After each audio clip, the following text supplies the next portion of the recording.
আপনি কি জানেন কোন সবজিতে সবচেয়ে বেশি আয়রন বা লোহা থাকে? সবজির রাজা কাকে বলা হয়?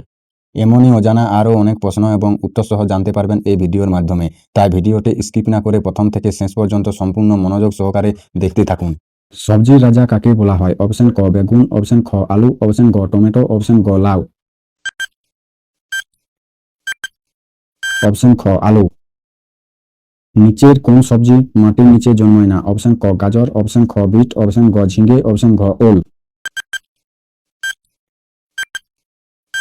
অপশন ক ঝিঙ্গে।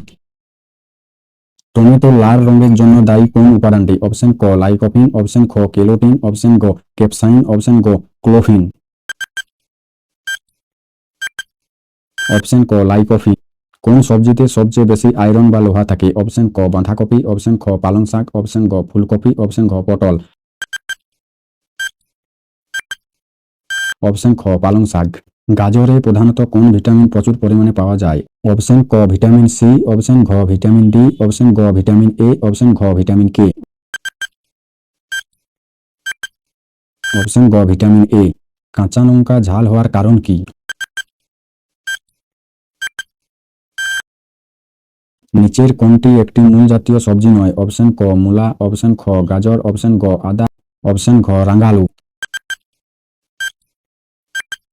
অপশন গ আদা। কোন সবজিটি কাটলে চোখ দিয়ে জল পড়ে? অপশন ক রসুন, অপশন খ পেঁয়াজ, অপশন গ আদা, অপশন ঘ লঙ্কা। অপশন খ পেঁয়াজ। ব্রোকলি আসলে কোন সবজির একটি বিশেষ রূপ? অপশন ক ফুলকপি, অপশন খ বাঁধাকপি, অপশন গ ওলকপি, অপশন ঘ লেটুস। অপশন ক ফুলকপি।